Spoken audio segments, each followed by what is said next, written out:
Welcome to St. Paul. This piece by Purcell has probably been heard in this space many times, probably bringing in brides or other wedding processionals. This worship space since 1925 has been the home to many worship services, weddings, funerals, and a lot of concerts and other artistic endeavors. I'm sure many of you have been here for other concerts. The congregation is actually closing at the end of this calendar year, but the building is in transition, and the hope is that it will continue on as a home for arts and music in the future. So we'll all support that effort. The organ, but back to the organ. In 1925, when this building was built, a small 17-rank instrument built by the Moeller Organ Company from Hagerstown, Maryland, was installed in this space. And then in 1966, it was expanded. And then the big expansion happened in 1984, when the entire organ was taken out and shipped back to Maryland. Everything was refurbished and expanded until we have pretty close to what we have today. I played the Purcell because it was played on that inaugural or dedication recital in 1984. What you heard was the biggest reed on the organ. Now, what do I mean by reed? Many of you, of course, already know that a pipe organ has basically four main families. We have diapasons or principals, which are the backbone of the organ. Then we have flutes, strings, and reeds. The reed pipes are the ones that are really very colorful and also the most finicky. So that one of the main notes on this particular piece, the D, has some laryngitis right now and needs a little bit of help. So it wasn't, but I'm going to show you just a little bit of the reed, the different reeds on the instrument, because they're so interesting on this instrument, so colorful and so beautiful. And as I play different pieces, you will hear various reeds, but I'm not going to talk about each one just as I'm doing it. I'm just going to talk about it now. But anyway, the big reeds first. This is the one with laryngitis. See, this is loud, so needs a little bit of encouragement.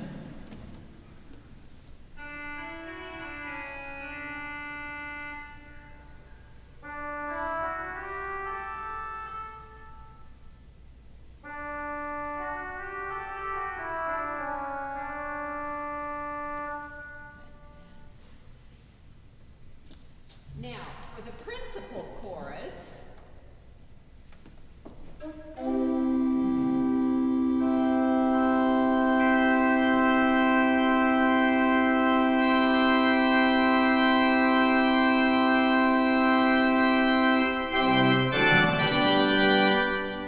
so you heard that supporting the trumpet. So those are the first two families of the organ that I'm pointing out right now. The second piece I'm going to play is a very quintessential piece in the Lutheran tradition for Advent, the season that we are now in, Wachet auf. This is a piece by Bach, and it also was played on that dedication recital.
As you can tell, this organ plays Baroque music very beautifully. It's really known as what we call the American classic organ, which developed a system where we could play everything. We can play the Romantic literature and we can play the Baroque literature.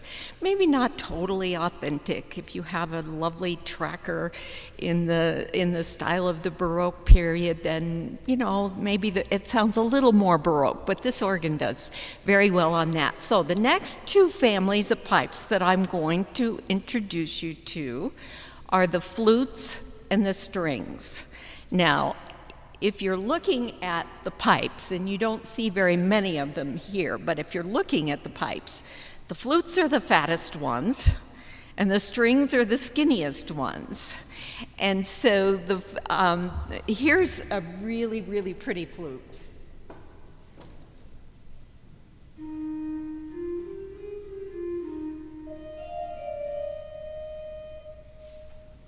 So and you can even imagine, this is a rather wide sound, but it's really very beautiful. Then the strings are very skinny, and they make it possible to play a lot of orchestral type sounds on the organ. So what I'm going to play now are two settings of Christmas carols that kind of come out of the English, 19th century English tradition. God Rest Ye Merry Gentlemen, which we think of, you know, if you see productions of the Christmas Carol, sometimes you might see on the streets the singers are, you know, announcing Christmas by singing this carol. Very, very English. But the composer of this piece actually, I think he's taking us almost away from England, maybe to the setting of the Christmas story. And if you close your eyes and imagine, you might hear or see in your mind's eye a train of camels going across the desert, and maybe a shepherd's pipe or something like that. So it has a lot of color in it. The other thing that I will introduce in this piece is almost full organ. So don't jump out of your seats when I get to that point. The other English carol has its roots, we know for sure, before Shakespeare's time, because he even talks about this tune in The Merry Wives of Windsor, where he talks about Greensleeves. Greensleeves was a very old dancing tune. Nobody knows where it and when it started, but it didn't actually get Christmas garb until the 19th century, when the poet, and I forget who it is, maybe somebody else knows, put the text, "What child is this?" To this tune. But you will find in the literature all kinds of settings, New Year's carols, jilted lovers carols, all kinds of things. But now we think of it more in terms of Christmas. So two Christmas carols that now will show off the many, many colors of the romantic side of this instrument.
So I'm going to end my portion, and then I believe Allison is going to talk about the beautiful building that we have.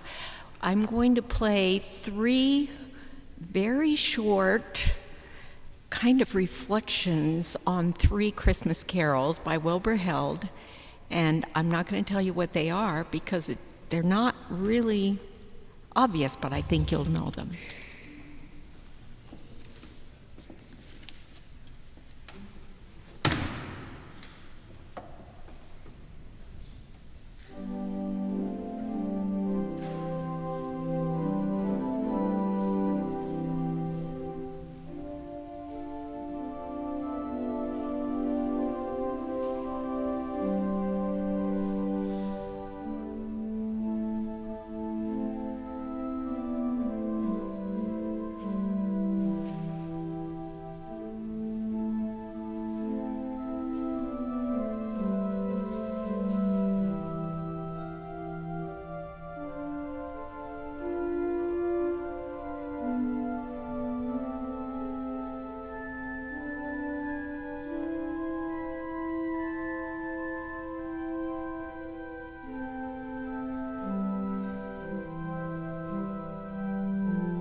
So much, Linda. That was beautiful.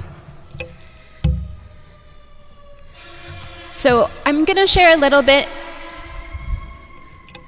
about the history and architecture of the church. And then Richard has kindly put out some archival documents at the back of the church that are definitely worth looking at, because they have even some construction photos that I did not come across in like any of the historic newspapers of the time, so super fascinating. I think much like St. Andrews, this church has a little bit of a similar story, and we're seeing so many of the churches having their roots much closer to what we would consider downtown Denver, and then realizing their congregation is growing and expanding and moving a little bit further uphill. So this congregation, St. Paul's Lutheran, started in 1884, and they originally met in people's homes. I guess the longest place was 2504 Glenarm, so really close to where we just were. But then they spent many years at 22nd in California. So that was really their home from about 1885 to 1922, when they felt they were growing and they started looking for additional space to have a larger church. They were able to purchase this parcel of land for $20,000 in 1922, and then went after an architect that would have been incredibly well known for building Lutheran churches. So this is an architectural firm out of Reading, Pennsylvania. Briefly looking, they appear to have built churches across the United States in Pennsylvania, Wisconsin, obviously Colorado. So it's not necessarily a Denver architect, but that firm is Richter and Eiling. And then the architect that oversaw it here was Frank Redding. So we did have a local architect overseeing it, and then the contractor is a company called Bergy and Gilbert, which appears to just be the names of the contractors, although I couldn't find a ton on them, which was interesting. The building style is Gothic Revival, which you may have kind of gathered already. Just sitting in the space, we can see the way that the windows kind of come to a peak. That's one key signal. We also have on the exterior a lot of buttresses, which also point to Gothic Revival. And then the vaulted ceiling and kind of the way it almost looks like it has ribs on the top is also incredibly common in late Gothic style architecture. The church itself makes a cross with the longest leg pointing west, so kind of where we are now is that long leg of the cross shape. And then it's 2 stories, so we came up those steps, we're kind of on that second story. This central nave has remained almost unchanged since 1925, which is also kind of unique to think about. It sounds like no candle travesties at this church, thank goodness, because that was kind of sad what Betty shared at St. Andrews. The ground floor is used for church offices, classrooms, meeting rooms, and kitchen. And also Linda was mentioning those the renovations greatly expanded that downstairs section, and then also added the accessible entrance that we were able to use this morning. Another kind of really unique detail, and it does come up in the historical newspaper records, are the windows. One newspaper article referred to it as the glowing church, and I think it is just the color of the stained glass and the way that the light hits it.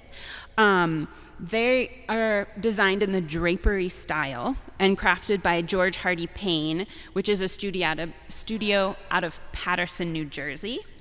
The total in 1926 was $8,000, which is like, they're so beautiful. It's just kind of hard to wrap your head around.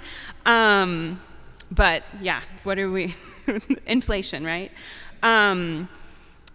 So we have 2 that really depict Christ both in the front and the back. And what's unique here, and actually, if you don't mind turning, this one is the light is hitting it really nicely right now. But this particular stained glass studio was known for adding those additional details to the face and the hands and the feet. So instead of just using the glass, they're really painting on top of the glass and making just a beautiful, very, very beautiful stained glass here.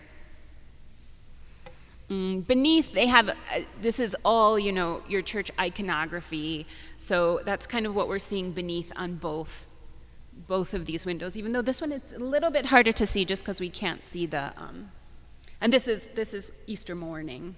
And yes, sorry, and that's Mary Magdalene, if you need that piece, although I imagine many of us know that. Let's see, what else should I mention? Where's my apologies. So I thought this was interesting as well. The oak altar, the pulpit, the lectern, and the chancel chairs actually came from their original building. So they brought those from 22nd and California over here. So they date to at least 1886, but maybe slightly earlier. And then the pews you guys are all sitting on are also oak. So they kind of kept that similar material throughout. Let's see. The other kind of interesting component is the exterior. As we exit, it'll be a nice time to look at that.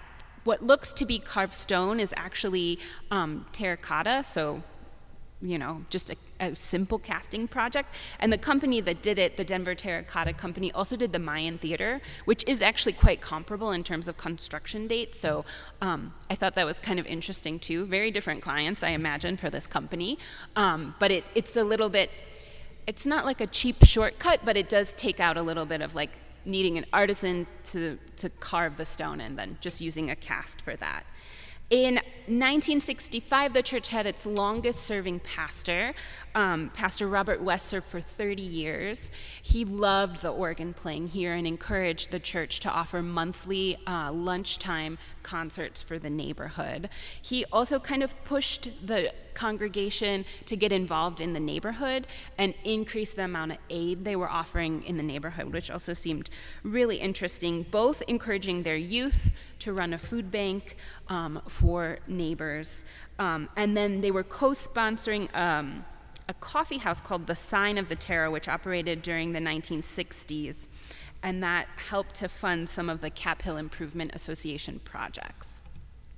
So really fascinating long history here, and then we're about to add kind of a new chapter to that history too, and I know Linda kind of alluded to that, and Richard as well, in terms of how this congregation will kind of continue to be a space that invites music and is here for music events, but less as a full-on church. I think I'll pause there. Too much rambling from me. But Richard also mentioned that both doors are open to the balcony if you want a view from there and just a little bit of time to explore the church itself as well before we walk to Trinity. And then if you have questions, feel free to either come up to me or those archives in the back are beautiful. Or Richard, yeah, he just raised his hand. He's kind of their archivist, right? And then from here we walk to Trinity. So we backtrack a little bit up Grant to 18th, turn west, and we'll walk right down to Trinity. Also, if you are the owner of a black baseball cap, there is a lost and found now in the back of the church on a burgundy chair. So feel free to grab that if it's yours. All right, thank you guys.